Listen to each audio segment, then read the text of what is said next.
A 14-hour flight doesn't have to wreck you. Most people step off a long-haul flight feeling stiff, dehydrated, exhausted, and completely disoriented. Not because long flights are inherently brutal, but because they didn't prepare for them. The difference between landing feeling destroyed and landing feeling functional comes down to a handful of decisions you make before you ever board the plane. Here's exactly what those decisions are. 1. Secure your passport before you sit down. The jetway is not the place to get disorganized. Before you reach your seat, passport goes away. Somewhere specific, somewhere you'll remember, somewhere inside your bag that zips closed. Not in your hand, not in your jacket pocket, not loose in the seat back pocket.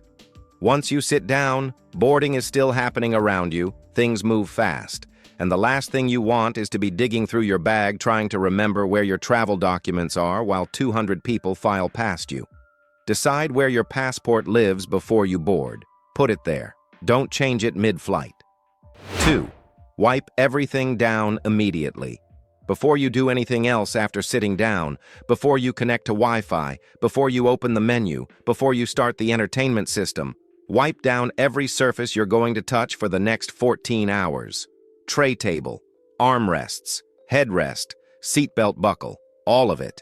Antibacterial wipes take about 45 seconds, and the return on that 45 seconds is significant.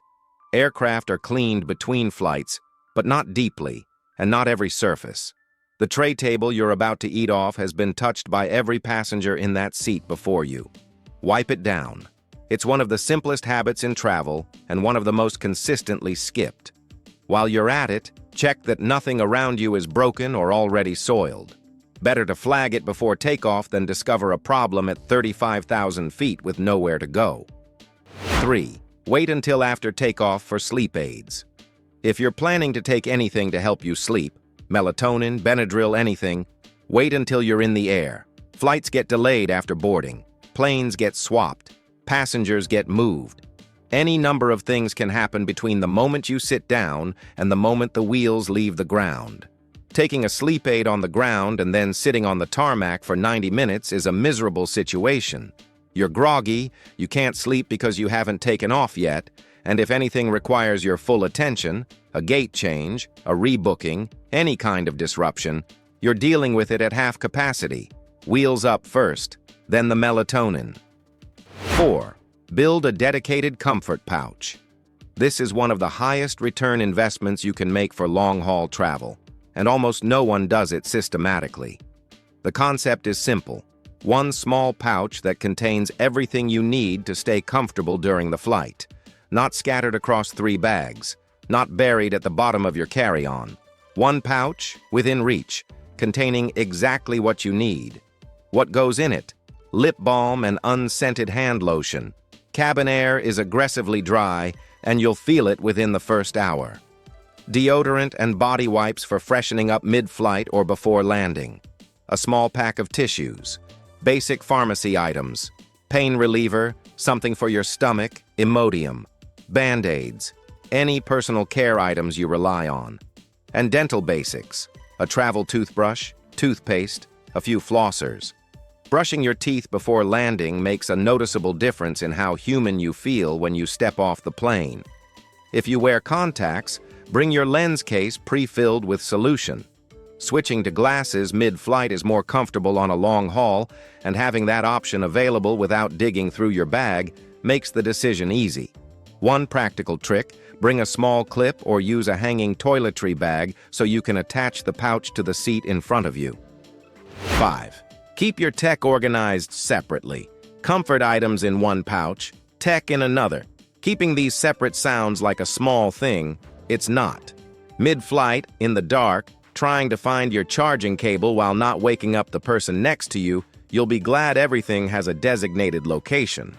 What belongs in your tech pouch? Earbuds or headphones, a Bluetooth adapter if you want to connect wireless buds to the in-flight entertainment system, a power bank with a built-in cable to minimize loose cords, a compact USB-C charging cube as backup, and a phone holder for watching content if the seatback screen isn't working or doesn't have what you want.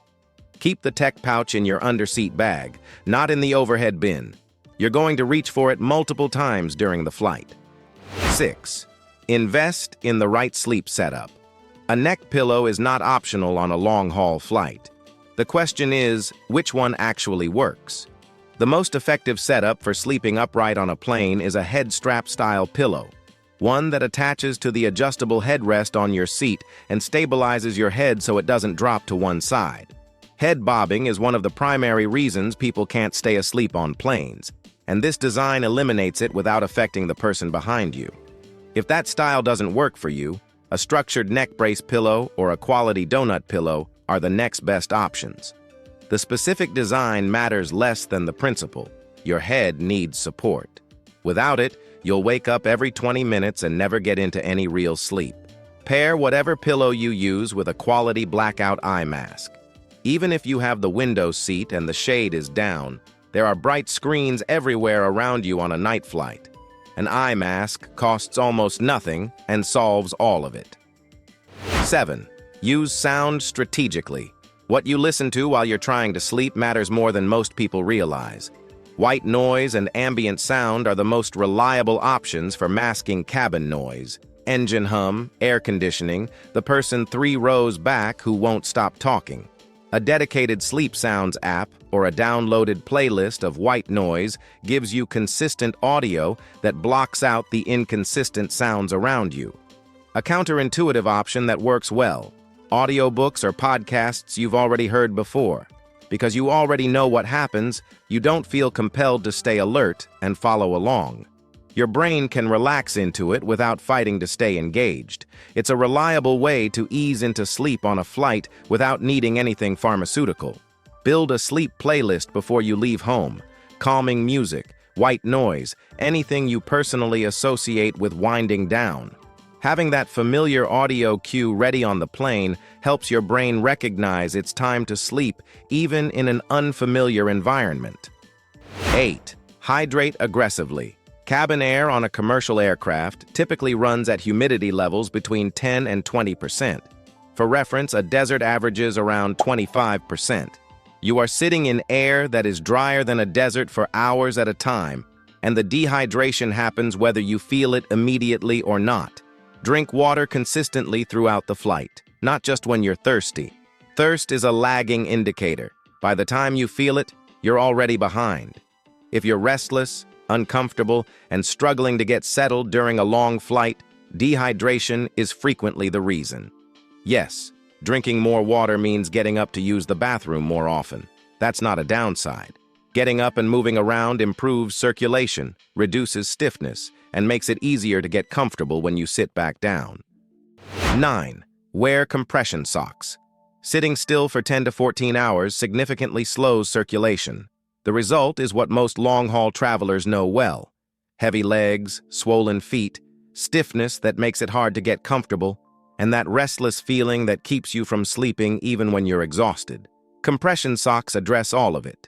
They support circulation and prevent the swelling and discomfort that builds up over a long flight. Put them on before you board, not in the seat, not in a cramped airplane bathroom. On before you leave for the airport or at the gate. By the time you need them, they're already working. Pack a fresh pair of regular socks to change into before landing. After 12 hours in compression socks, switching to a clean pair before you walk off the plane is a small comfort that makes a real difference. 10. Always carry a pen. Customs forms, immigration cards, anything requiring a signature on arrival.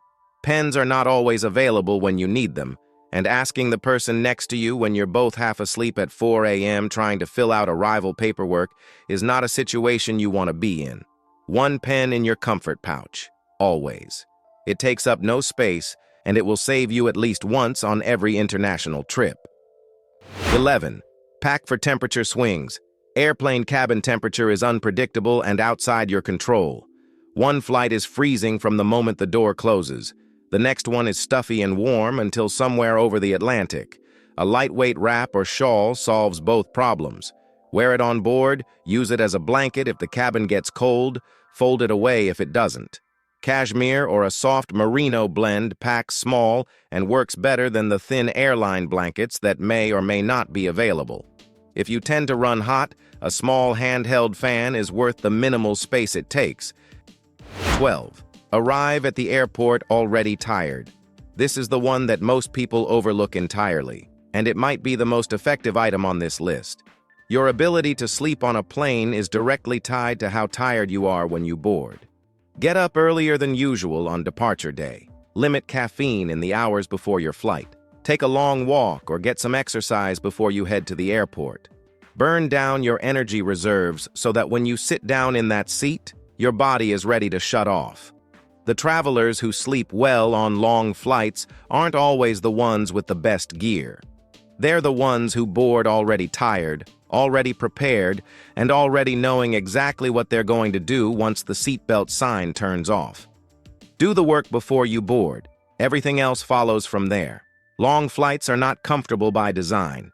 The seat is narrow, the air is dry, the noise is constant, and the hours are long. None of that changes. What changes is how prepared you are to deal with it, and preparation is entirely within your control. Every item on this list is something you can have ready before your next long-haul flight. Use it.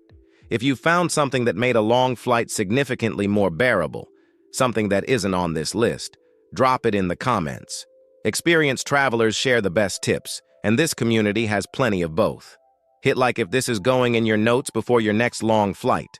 Subscribe for weekly travel tips that actually hold up at 35,000 feet. We'll see you in the next one.